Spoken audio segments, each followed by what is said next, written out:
అచ్చ తెలుగు విద్యార్థితో తెలుగు రాష్ట్రాల first rank నారాయణదే.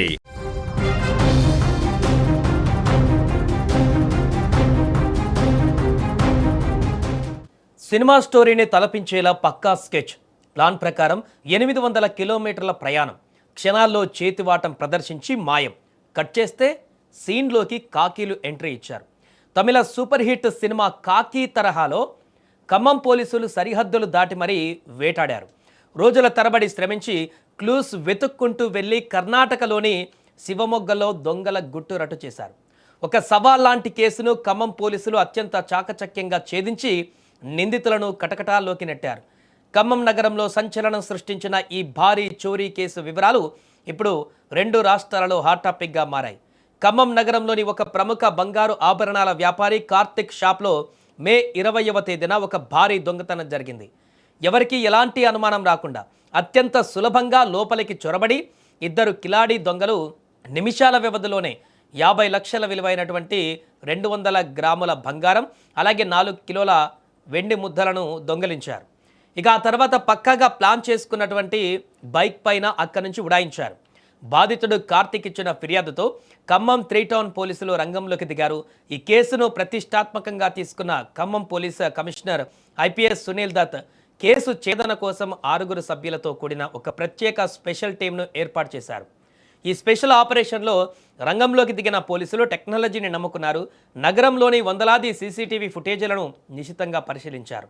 అనుమానాస్పద నెంబర్ల టవర్ డంప్లను వెలికి తీసి విశ్లేషించారు. ఈ క్రమంలోనే దొంగలు ఖమ్మం నగరంలోని ఒక లాడ్జ్లో బస చేసినట్టుగా కీలక ఆధారాలు లభించాయి. ఇక అక్కడి నుంచి లభించిన లీడ్స్ ఆధారంగా పోలీసులు దొంగల వేటను తీవ్రతరం చేశారు. నిందితుల కోసం 100 కిలోమీటర్లు ప్రయాణించి తెలంగాణ, ఆంధ్రప్రదేశ్ సరిహద్దులు దాటుకుంటూ చివరకు కర్ణాటక రాష్ట్రానికి చేరుకున్నారు. పోలీసుల విచారణలో సంచలన విషయాలు వెలుగులోకి వచ్చాయి. ఖమ్మంలో చోరీకి పాల్పడిన 2 సదరు దొంగలు కర్ణాటక రాష్ట్రంలోని శివమొగ్గ ప్రాంతానికి చెందిన అన్నాదమ్ములుగా పోలీసులు గుర్తించారు. అక్కడ స్థానిక పోలీసుల సహకారంతో ఖమ్మం స్పెషల్ టీం ఎంతో కష్టం మీద ఈ నిందితులను అదుపులోకి తీసుకుంది. ఈ ముఠా హిస్టరీ చూసి పోలీసులే విస్తుపోయారు.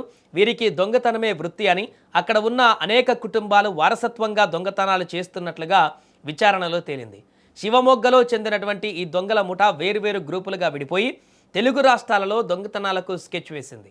అందులో భాగంగానే తెలంగాణకు వచ్చి ఖమ్మం, నల్గొండ ప్రాంతాలను టార్గెట్ చేశారు.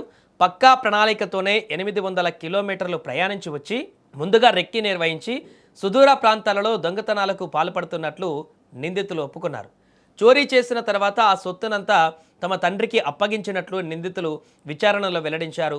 ప్రస్తుతం ఈ 2 దొంగలను పోలీసులు రిమాండ్కు తరలించారు. పోయిన బంగారం, వెండి ఆభరణాల రికవరీ కోసం ఖమ్మం స్పెషల్ టీం తీవ్రంగా ప్రయత్నిస్తుంది. ఖమ్మం జిల్లా కేంద్రంలో జరుగుతున్న వరుస చోరీలతో వ్యాపార వర్గాలు, స్థానిక ప్రజల్లో తీవ్ర భయాందోళనలు వ్యక్తమవుతున్నటువంటి ఈ సందర్భంలో పోలీసులు ఈ కేసును ఛేదించడంతో ఇప్పుడు అందరూ ఊపిరి పీల్చుకున్నారు.